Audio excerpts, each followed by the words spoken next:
Real patient stories submitted by healthcare workers at my comedy shows in New West, Canada. Oh, Canada. I don't know what goes after that. I work as a 911 call taker, and I received a call for a female in imminent delivery at home by her husband. He was so panicked that he'd have to deliver the baby, so he called over his preteen and disappeared.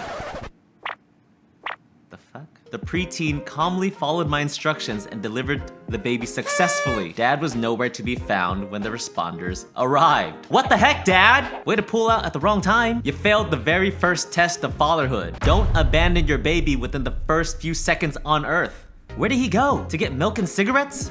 Did he come back? Retrieving foreign body lava lamp from rectum. Seriously?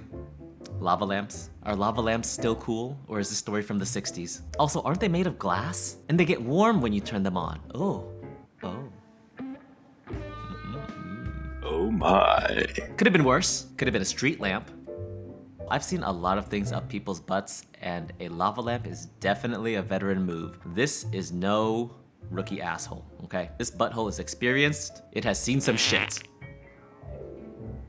Patient complained it was difficult to use the suppository. When asked how come, she commented, "It was hard to swallow."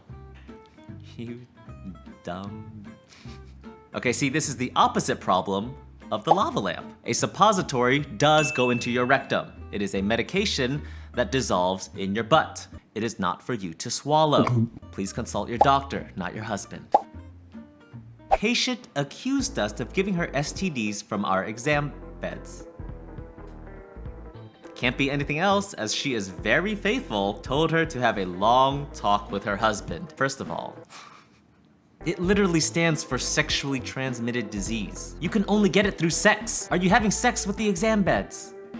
If you're only having sex with your husband and you get an STD, your husband gave you the STD. Where did he get the STD? Not an exam bed. He's cheating. And if he says otherwise, he's full of shit. A homeless patient residing in our medical unit for the last 7 months had the audacity to question my education and experience when providing wound care to his toes after he'd ripped off his toenails while under the influence of heroin. Oh no. Kids, don't do drugs. Oh, that is painful. We gotta start using heroin in the hospital. He probably didn't feel a thing. He spent 7 months in the hospital. He's probably got more experience than most of the nurses there. Everybody's quitting. You'll be lucky to have a nurse that stays past 6 months. Okay? Healthcare sucks! On the other hand, if you're homeless and you want 7 months of shelter and warm meals, rip off all your toenails. Was working in triage when a man presented a brown bag on the triage desk and told me, "You can keep these. I won't be needing them anymore." When I opened the bag, it was his testicles.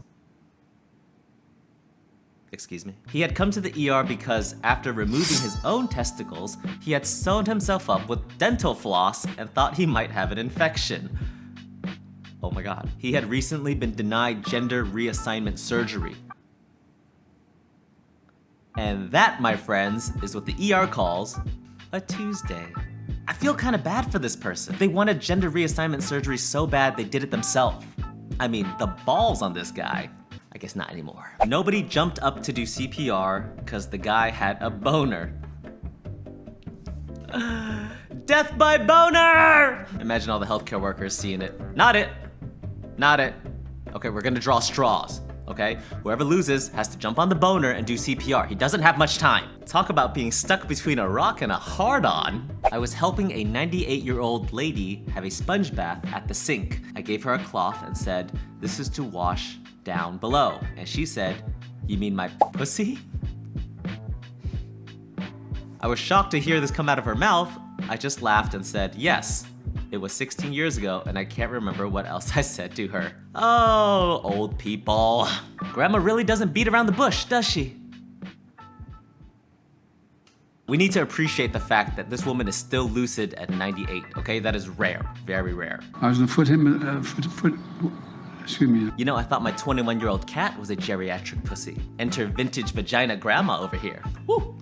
Worked as a casual overnight worker at a group home for people with special needs. And one night I was so tired I ended up passing out on the couch there and was woken up with one of the patients fully naked with his penis 5 inches from my face looking down on me. Is this a group home or a frat house? Excuse me? Can you imagine? This can't be this patient's first time doing this. He is probably walking around at night with his penis 5 inches away from other patients' faces while they sleep every single night. And I'll bet you one time it worked, okay? One time he got his happy ending, which is the only reason he keeps doing it. I mean, come on, this casual overnight worker didn't exactly say what he did next. What did you do, sir? A colleague of mine completed a home visit. The patient opened the door with a raised toilet seat around their neck. They were using it as a cervical collar. Are you freaking serious? Ladies and gentlemen, a cervical collar is supposed to support your head and neck and spine after an injury. It is supposed to keep it very still so you don't cause further damage to your spinal cord. A toilet seat will not do this. Oh, I have one. By sheer coincidence. Ladies and gentlemen, this is a cervical collar. See? Secured. Do you think a toilet seat could do this? Huh? I feel like Batman.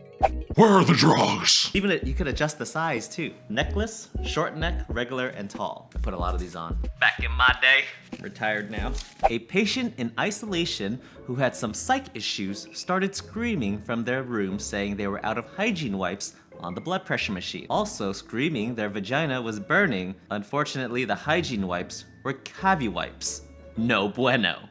Ooh. Okay, this is not good. Cavi wipes are like industrial strength disinfectant wipes, okay? We use them in the ERs to wipe down our hospitals to get rid of all the blood, guts, viruses, and bacteria that show up in the hospital. Definitely something you do not want touching your skin, let alone your genitals. We are told specifically in the hospital not to touch these wipes without gloves on. I mean, it kills COVID. What do you think? If you ever see them at the hospital, do not touch them with your skin. I actually have these too. 12 seconds later. Okay, I don't exactly have the Cavi wipes, I have the Sandy wipes. They're the same thing, but Cavi wipes are pink. The Sandy wipes are purple. If you see these, don't touch it, okay? Cavi wipes, I don't know what they stand for, but it definitely doesn't stand for body cavities, okay? Do not wipe your vagina with these. You heard it here first. One time we had a patient in Emerge who I guess was feeling frisky. He decided to insert his penis into a beer bottle. Well, his penis started to swell, of course. He tried to pull it out, but was unable to. The beer bottle broke off from the shaft of the bottle, and now he was stuck with a jagged edge top of a beer bottle around the shaft of his now swollen dick. The tip was purple and extremely swollen. The poor ER doc had to hammer it off the patient. Best part of the story, it was during COVID and this patient decided to use a Corona bottle for his pleasure. He literally fucked COVID. Oh, and here I was using a lime. What?